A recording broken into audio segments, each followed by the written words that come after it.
didn't have any extra strings on there. It's just, you know, the normal 6, but it sounded like a 12 string. That was really cool.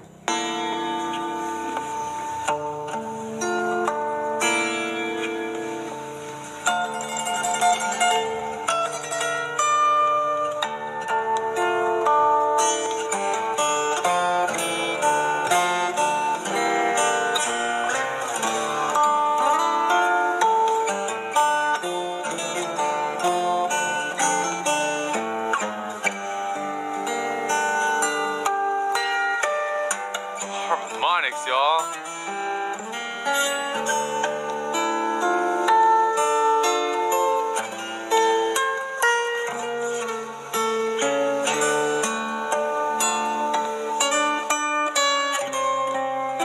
There's like 1 or 2 of them that feel like they're not totally standing out, but the point's getting across, y'all. The point's getting across. And I almost like can't tell when he's doing like a hammer-on versus an actual like harmonic. Wild. Wild. Like, it's wild.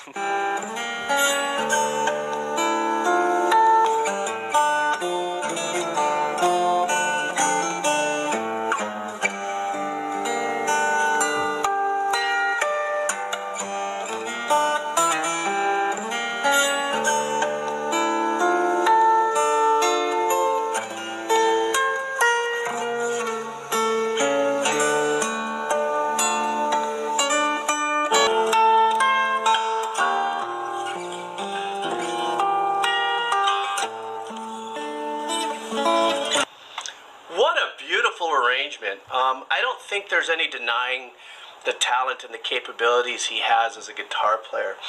What I really love about this, there's a few things I want to pull out of this that so far is making this performance super cool, because I can enjoy that because I know how hard it is to do that and how much work it takes. So let's go ahead and continue. I'll go back a little bit.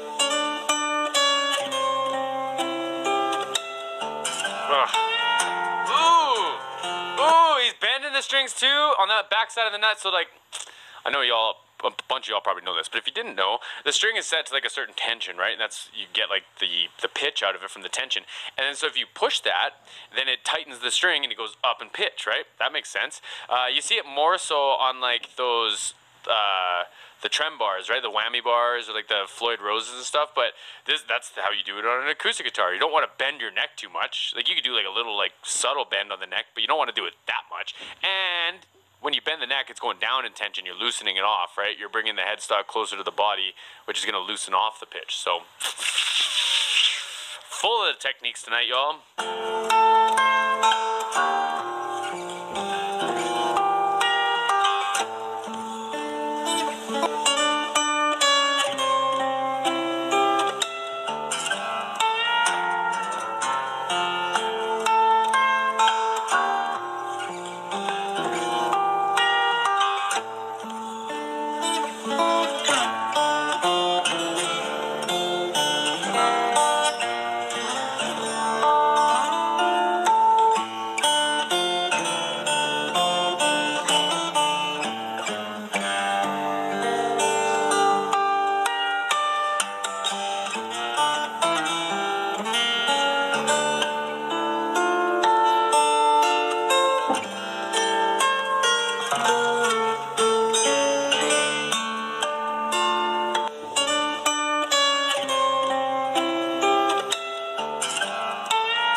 finishes his riff with his left hand, and then he picks the note back up with the harmonic in his right hand. So I'm pretty sure that was like a lateral move from like the same note to the same note, but he's got to move his left hand again, so let the harmonic ring out on this side and move your hand back to the next chord.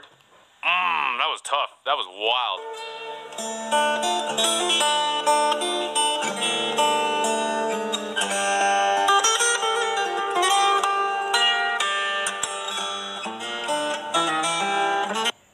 I really like that. What I think's happening here is he's kind of, playing the theme and then doing his own little run thing that I don't think those runs were in the original soundtrack. But I think it's a really, like, if it is something he's added, it's always, you have to be very confident if you're going to add things to a classic piece of music like this. And I think he's doing it absolute justice when he does that.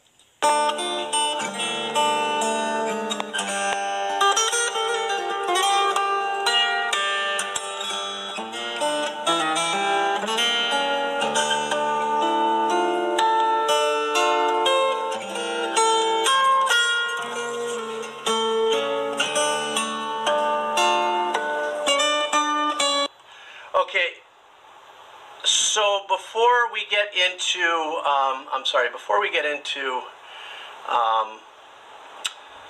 the next movement that he's playing, these choices that he's making to play these notes, I love the little ad-lib riffing in the passages. He does the melody and he fills it in a little bit with his own spirit, his own soul, his own performance. But there are many choices a guitar player can make for a note. And what I mean by that is they could play a note, probably 2 or 3 places on a guitar, but in each place on the guitar, the tone will change a little bit. Though it might be the same exact note, is played down here, here, and here, and here. The fact of the matter is he's taken the liberty of taking some of these notes and has really decided to say, well, I'm going to highlight that note using the harmonics. And that's what I love about it. And I also love the fact that he gave it that little spin in his arrangement, So, hang on, something went wrong. If you see an edit here, I'm fixing something, but let's get back to it.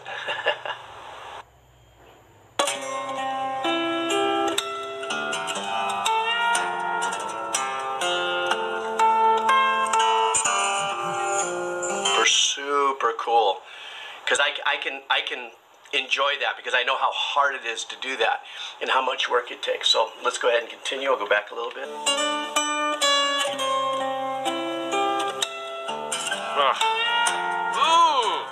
Ooh, he's bending the strings too on that back side of the nut. So like, I know y'all, a bunch